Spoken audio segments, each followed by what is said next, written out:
On the moss-covered branches of a South American rainforest, a specter haunts. Ruthless, cunning, hidden. The Moss Mantis is a master concealer. Tiny tufts, resembling lichen, cover the mantid's body, breaking up its silhouette. It doesn't just look like moss, it behaves like moss. The Moss Mantis is so adept at impersonating moss that it'll hang down under the branches as well, even swaying side to side like a little bit of moss in the breeze. Talk about an evil genius. You may not see it, but it sees you. With super-sensitive eyes, mottled and horned, to blend into the background.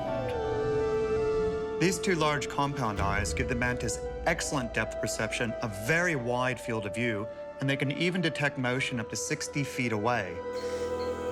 The instant it senses movement, the mantis deploys ingenious range-finding equipment on its neck. Mantis have a series of very fine hairs on the back of their neck that are in constant contact with the head. So as the head turns to look at a prey, the hairs also move, and this tells them exactly what direction to launch their raptorial strike. It's so accurate that 85% of the strikes are successful. In strike mode, the Moss Mantis lulls victims into complacency. It looks as harmless as any other part of the mossy forest.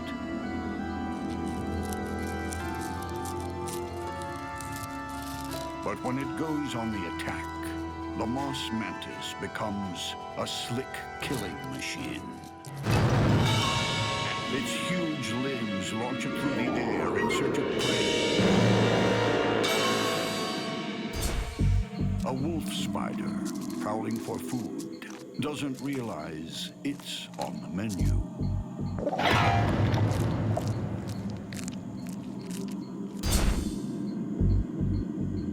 When a mantis snatches its prey, the entire strike only takes 30 to 50 milliseconds. That's 3 or 4 times faster than a human muscle reflex, or about 10% how long it takes for me to blink my eyes.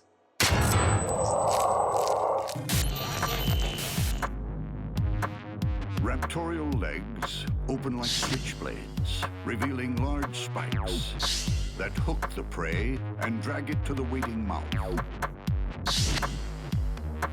Mandibles, sharp enough to slice through the toughest bug armor like a can opener, make short work of soft spider flesh. When the meal is over, the master of disguise lies in wait for another victim. In the mossy reaches of a South American rainforest, a voracious tiger beetle is on its never-ending quest for food. Nearby, a Moss Mantis watches, poised to strike. The Moss Mantis attacks with lethal limbs and savage mouthparts. The tiger beetle combines speed with crushing, slicing mandibles. Who will inflict the mortal blow? The mantid must choose its moment with military precision. Because the tiger beetle can sever entire limbs with a single bite. Its jaws are big enough that it could tear the legs off this mantid. It could break the mantid in half. The beetle waits for telltale movement. Tiger beetles are visual predators. They're moving and they're looking for movement in the environment, and that's what they're tracking. The problem is when they come up against this mantis, the mantis isn't moving around. The mantis doesn't stay motionless for long.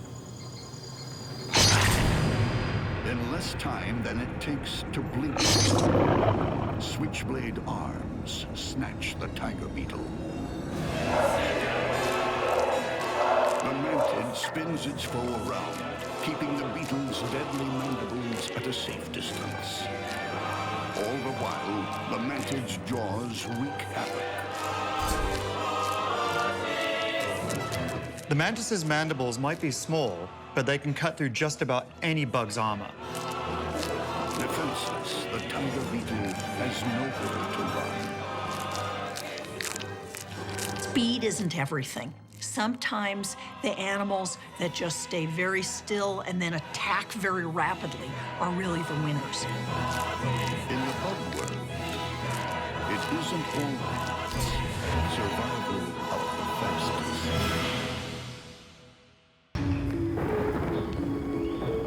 In the jungles of Central America, some of the deadliest predators are masters of disguise.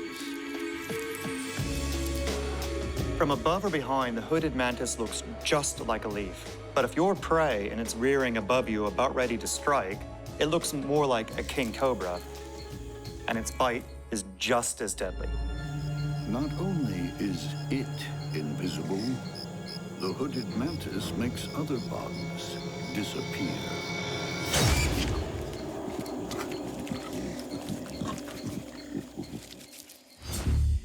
Like all good spies, the hooded mantis excels at surveillance.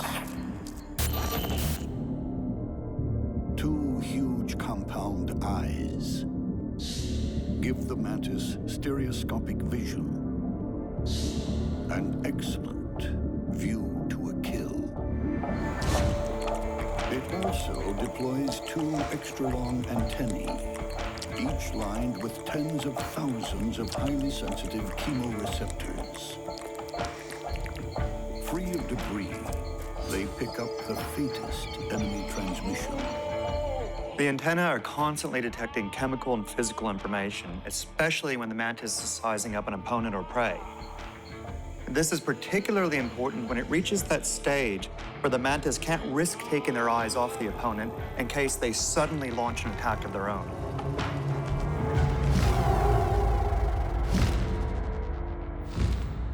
And its trademark move is always shaken, not stirred. The mantis uses strange rocking and shuddering as part of its behavioral camouflage repertoire. This helps disguise it as a flickering leaf and makes it hard to focus on. It'll use this tactic even while doing tiny little steps towards its victim. But the real threat are the legs themselves. Long raptorial limbs are lined with dagger-like spikes, sharp enough to puncture human skin.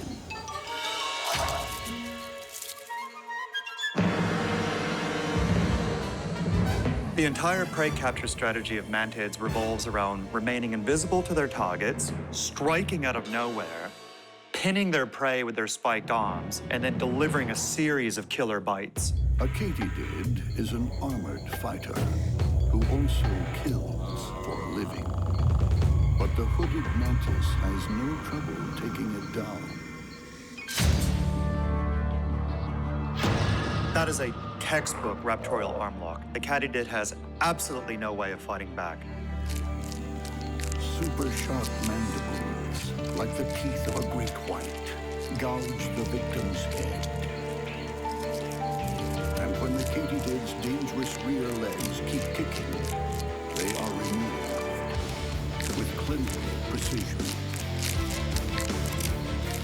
This is a harsh lesson in monster bug indignity. If you struggle against a mantis, you're probably gonna end up in pieces before you die. But the hooded mantis is being tailed by an equally ruthless enemy agent. This skulking assassin is one of the world's most proficient killers. Wandering spiders are generalist predators, which means that they'll basically catch anything that they're capable of taking down. These are creepy spiders. The Brazilian wandering spider, a seemingly peaceful Central American rainforest. A camouflaged hooded mantis is on an undercover assignment. A Brazilian wandering spider is also on a mission to kill.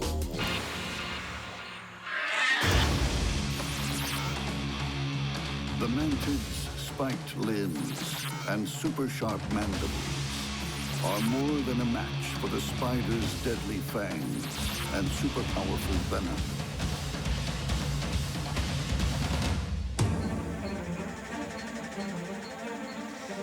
The two stone-cold assassins come face to face.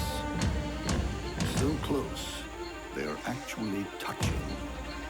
So now the wandering spider and the hooded mantis are in contact with each other, but it really is who moves the fastest and where they attack. The spider backs off, wary. In a battle like this, there is no margin for error. The hooded mantis tries its favorite bluff. The praying mantis is hoping that its shuddering motion will let it get close to the spider without it recognizing that it has an opponent. But the spider isn't fooled.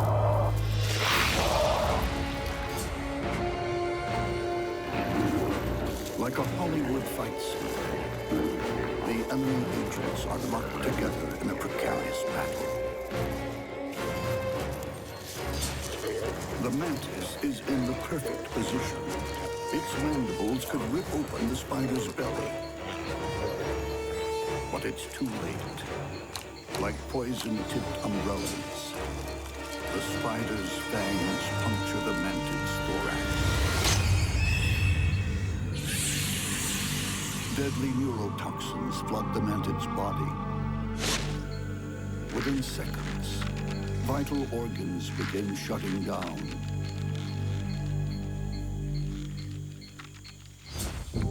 The prospect of a massive feast as the spider's digestive juices flowing.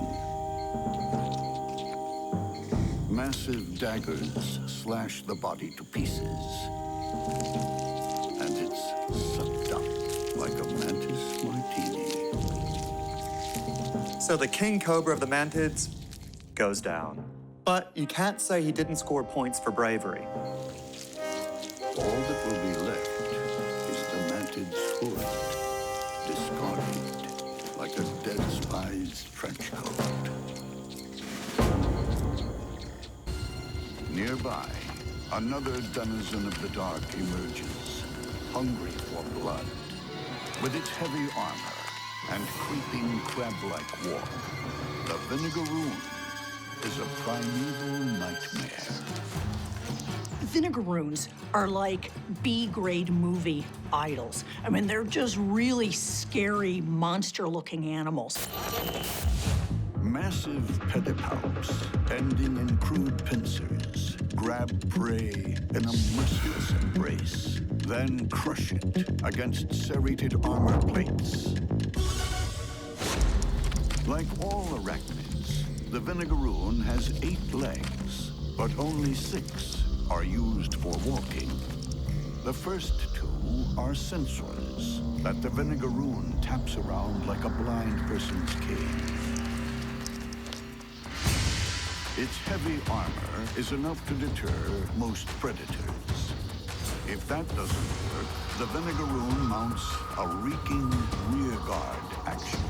They've got a gland at the base of their tail that is capable of spraying what's essentially vinegar as much as 3 feet away. They're able to move their tail around, aim it toward the predator, and then spray this mix of acetic acid and caprylic acid. It breaks down an invertebrate's exoskeleton. But will the Vinegaroon's heavy weapons be enough to defeat the striped-tailed centipede when it attacks head-on? In the dead of night, the rainforest is haunted by underworld demons. A voracious striped-tailed centipede follows a trail to its next meal. Meanwhile, a Vinegaroon waits for its dinner to arrive. The centipede attacks with spiny feet, and razor-sharp venom claws. The Vinegaroon wields giant club-like pedipalps, spiked pincers, and serrated blades. Who'll survive the battle of the night terrors?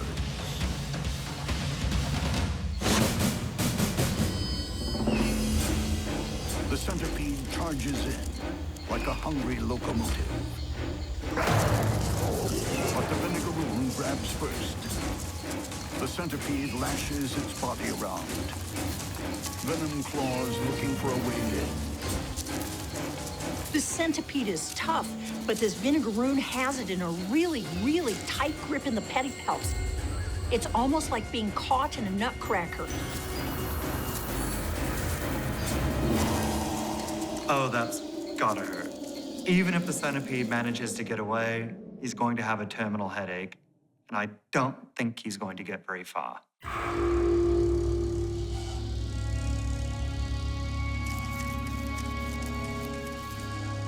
The centipede's legs kick feebly as claw-like chelicerae tear into its neck, almost severing the head. Regurgitated digestive juices flood the wound, transforming solid flesh into centipede soup.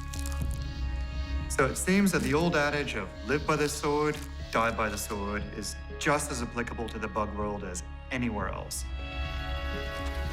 The Vinegaroon savors its victory, ferrying its dead foe back to the underworld to feast in peace.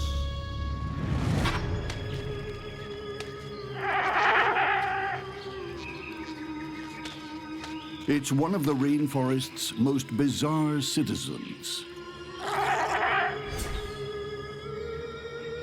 A creature so strange, it could be from another world.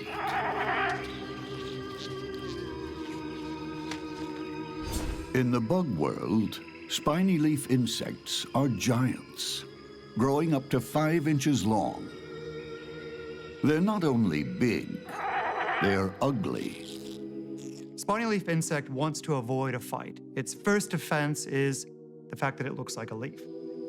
If a predator does get past the camouflage and detect a spiny leaf insect, it'll then rely on its behavior to try to scare off a predator by making itself look big and mean and horrible, like some sort of alien predator from another planet.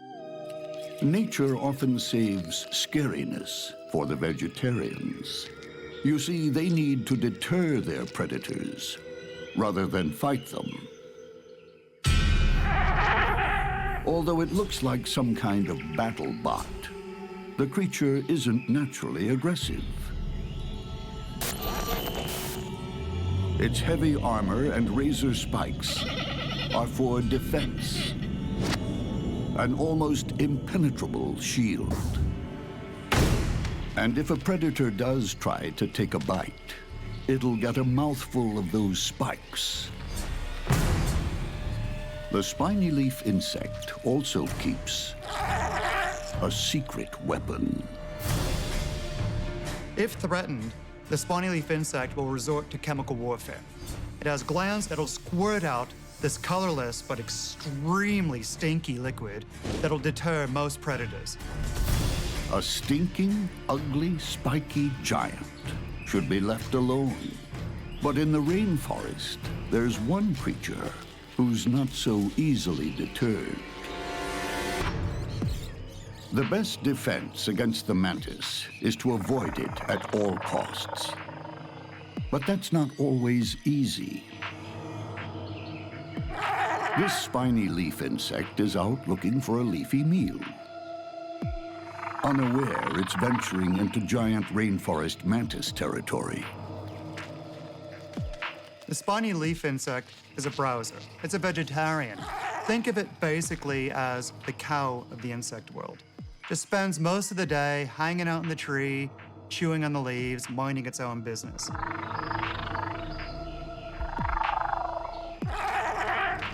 The leaf insect has attracted the attention of the mantis. And when these two giants of the rainforest come face to face, neither backs down. The mantis is the natural aggressor. It's sizing up the monster before it. No predator wants to be injured by its prey. If it's going to attack, it needs to make a trade-off, basically. If it attacks something, is it going to successfully kill it and not get injured itself? Beneath the lush rainforest canopy, two giants of the bug world are about to go head-to-head. In order to avoid a fight, the spiny leaf insect will actually use its bizarre appearance to try to look like this threatening, horrible alien monster. No predator wants to be injured by its prey. So in this case, you've got a really big rainforest mantid, but at the same time, the spiny leaf insect is really quite a large insect. The giant rainforest mantis has weighed the options. It's only a matter of choosing the moment to strike. We will win. But with faith in its heavy armor, the spiny leaf insect pushes gamely forward.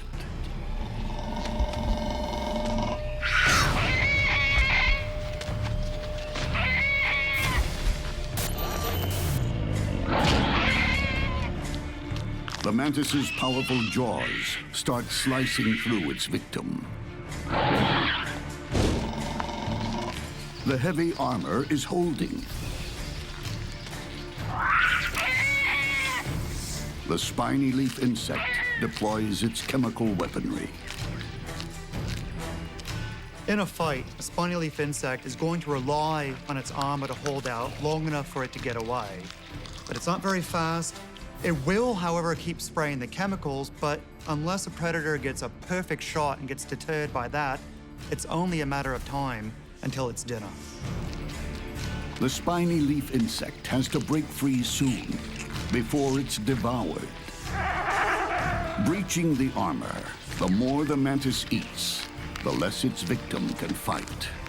It's a race through the first course.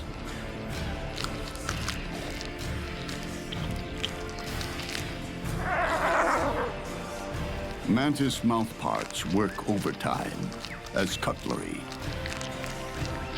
Mandibles slice and dice, while feelers fork it in.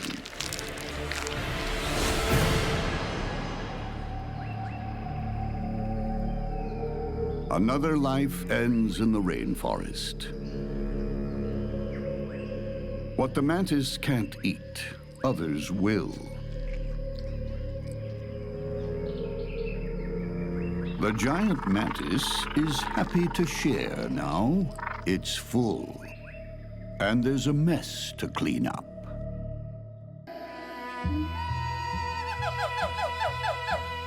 Equally fascinating, every bit as silent and deadly, is the assassin bug. Watching the assassin bug move is like watching a Shaolin kung fu master walking across rice paper. Gentle, silent, careful. Not a single mark, not even the most minute noise. No wonder it's called the assassin bug.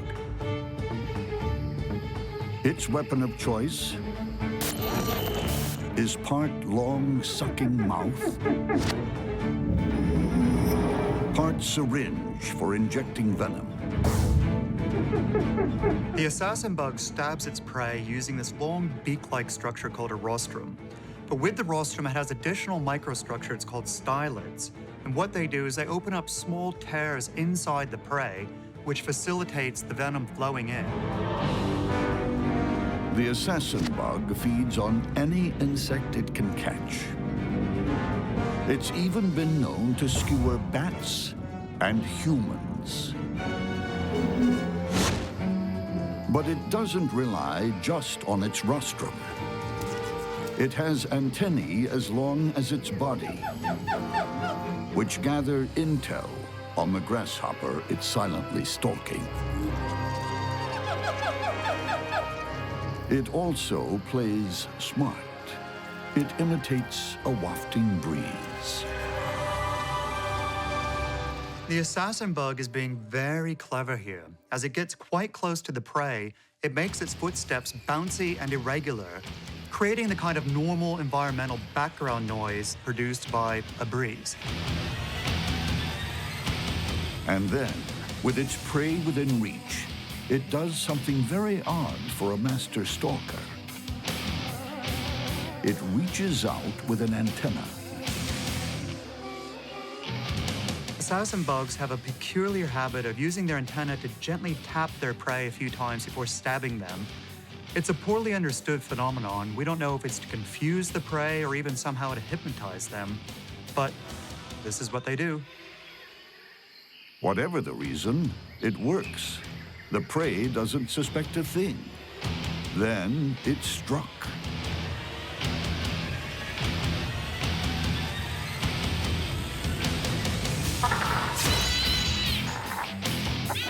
The assassin bug's rostrum spears the grasshopper's back. Deadly venom floods its body.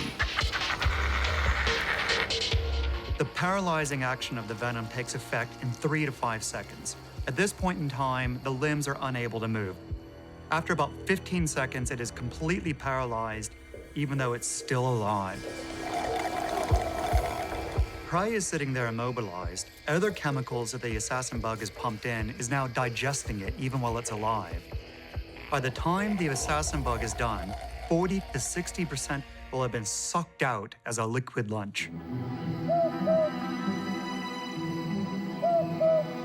As darkness descends, a deadly net and a venomous spear will soon become the weapons of choice in a forest as black and as ominous as the grave.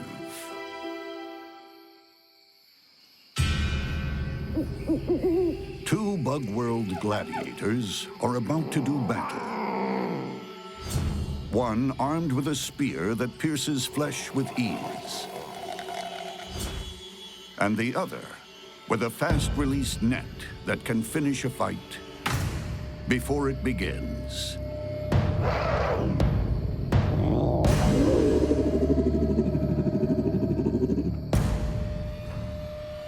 As the spider hovers,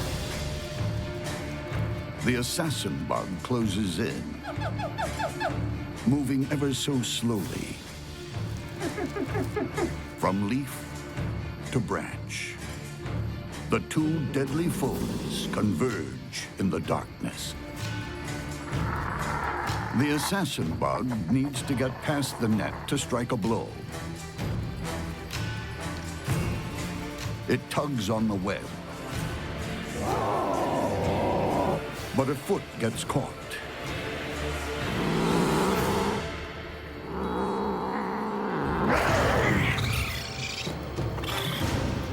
In one swift movement, the ogre face flings down the net and scoops its victim into a treacherous tangle of silk.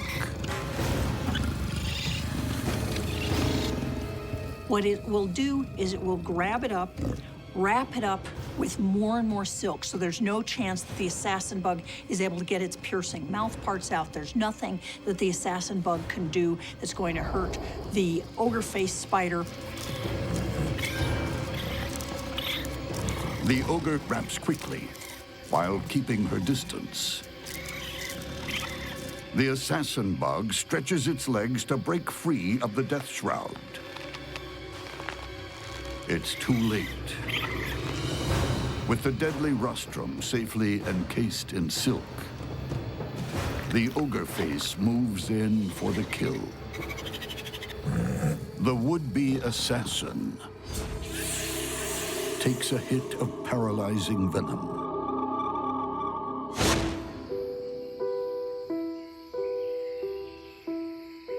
Death is seconds away. But the ogre-faced spider ignores the formalities. It's already feeding on the body fluids of the vanquished.